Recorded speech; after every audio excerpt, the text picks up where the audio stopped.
Te damos la bienvenida a un nuevo audio de la hora silenciosa de Palabra de Vida, donde líderes alrededor del mundo compartirán con nosotros. El día de hoy escuchamos a...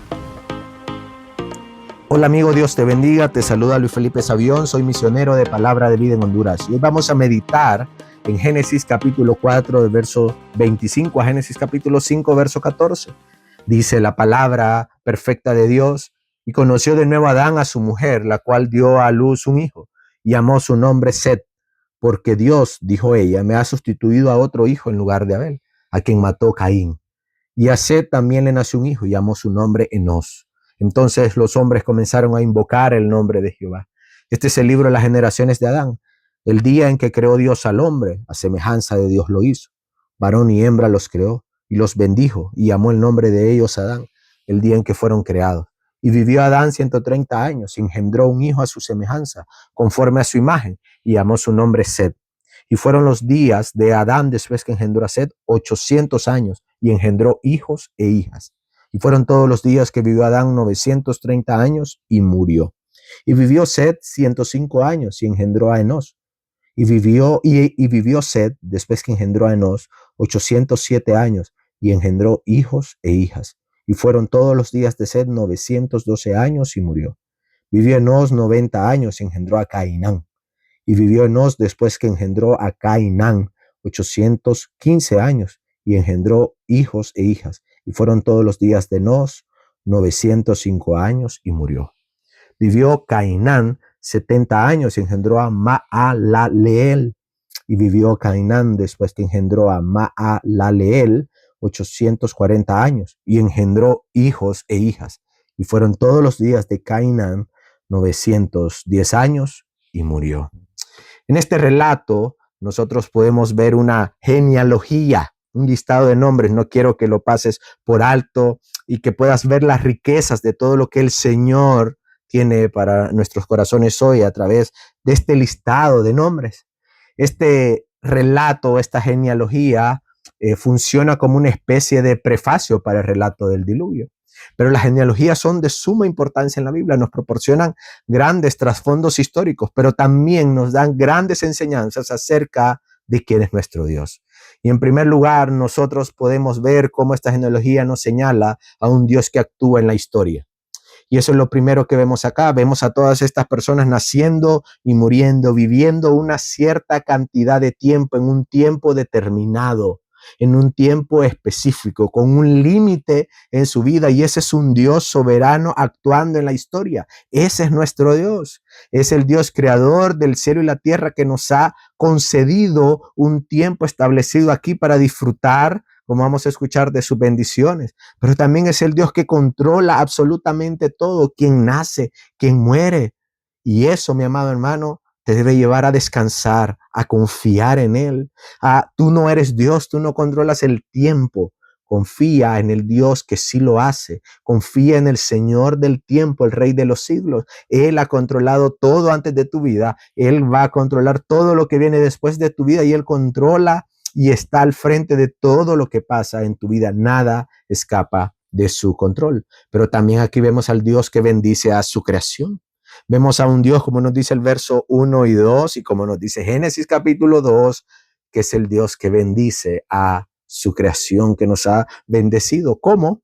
Bueno, en ser seres a su imagen y semejanza. Así nos hizo Dios, y por eso hoy Satanás se ha encargado de atacar con la ideología de género, con el movimiento pro aborto, con todo esto que se ha diseminado en nuestra cultura hoy. El atacar eso, cómo Dios nos hizo seres relacionales, seres que pueden disfrutar del uno a otro en el matrimonio, en las relaciones de la familia, en padre, hijos y padre. Pero también Dios nos hizo de esta manera y nos bendijo para que estemos destinados a reflejar la vida de la Trinidad, de ese un solo Dios en tres personas, en una relación perfecta de amor. Así es el ser humano, refleja como una sombra, obviamente, esa relación perfecta de nuestro trino Dios. Y por eso, te lo repito, Satanás quiere acabar con esa imagen a través de todo lo que hoy propone. Y este texto nos muestra cómo Dios nos ha bendecido de esa manera y cómo debemos de disfrutar de esa bendición. Comunión, relaciones, amor, padres e hijos, hijos y padres, esposos, esposa. Debemos de disfrutar de esa bendición del Señor. Pero también en este texto nosotros vemos al Dios que es justo en su juicio. ¿Te diste cuenta cómo íbamos mencionando los nombres y todos acababan de la misma manera, mostrándonos la universalidad del gobierno de la muerte? Y murió. ¿Qué pasó con Adán? Murió. ¿Qué pasó con Enós? Murió. ¿Qué pasó con Cainán, con Set? Murió. Murió. Siempre el autor insiste en que a pesar de la vitalidad de los años de nuestros antepasados, sus largas vidas siempre acababan en la muerte. Dios lo dijo cuando en Génesis 13 le emitió ese juicio: vas a morir, vas a morir.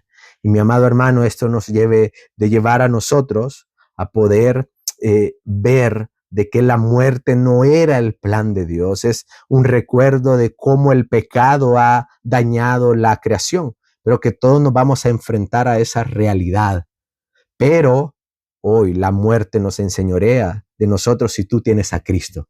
¿Dónde está, oh muerte, tu aguijón? ¿Dónde, oh sepulcro, tu victoria? Cristo te ha vencido, te exhibió públicamente en la cruz. Y para nosotros, los cristianos, independientemente de lo que signifique nuestra existencia en este mundo frente a la muerte, para nosotros existe la esperanza de la gloriosa resurrección de Cristo Jesús. Y finalmente, nosotros podemos ver al Dios fiel en su gracia, al Dios fiel en su gracia. Cuando nosotros leemos Génesis capítulo 4, el narrador nos esboza el horrible desarrollo del pecado en la historia de la humanidad. Solo 7 generaciones de Adán fueron suficientes para que el pecado llegara a su completo desarrollo. Y nosotros podemos ver en Génesis 4 cómo los seres humanos empezaron a jactar de su poder para defenderse, a mostrar que no necesitaban de Dios, no necesitaban de su ley. Ellos decidían qué era lo bueno y lo malo. Podían ser dioses en sí mismo. Puedes leerlo en Génesis capítulo 4.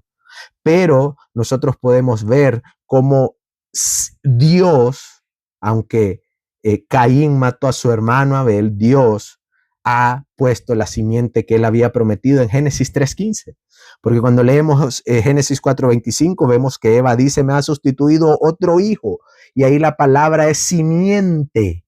Simiente, sí, es esa simiente de Génesis 3:15 que iba a aplastar la cabeza de la serpiente. Así que aquí podemos ver cómo en la batalla entre la simiente de la serpiente y la simiente de la mujer, Dios es fiel en continuar el linaje de la simiente de la mujer en Sed. En Sed, en él. Y cuando tú lees Mateo 1, tú puedes ver también cómo Dios llevó esta genealogía a su cumplimiento perfecto en Cristo Jesús, quien vino a derrotar en su sacrificio en la cruz a la simiente de la serpiente para siempre, exhibiéndolo públicamente en la cruz. Pero también nosotros podemos ver aquí, en este texto, en Génesis 4, cómo en la descendencia de Caín hubieron grandes avances en la sociedad humana. Tú puedes leer cómo hubieron grandes desarrollos culturales, grandes desarrollos en el trabajo, en las ciencias, en el arte. Pero el verso 26 nos dice que la descendencia de Sed, ellos fueron débiles, Enós, fueron débiles, pero comenzaron a invocar el nombre de Jehová. Y aquí nosotros podemos ver cómo, en contraste a la simiente de Caín, el linaje de Sed, ellos fueron fiel a Dios. Siempre hubo un grupo fiel al Señor, un remanente de fidelidad al Señor. Aunque los primogénitos y sucesores de Caín fueron los grandes en las ciudades, en la civilización, los primogénitos y sucesores de Sed fueron los impulsadores de la adoración. Y eso es lo que nosotros somos en Cristo Jesús. También el descendiente de Adán, de Sed, la final simiente de la mujer, nuestro Señor Jesucristo, quien vino a darnos vida y vida en abundancia. Dios te bendiga, mi amado hermano. Gracias por escucharnos. Recuerda que este audio no reemplaza tu tiempo a solas con Dios. Te animamos a que escribas tus aplicaciones personales. Hasta mañana.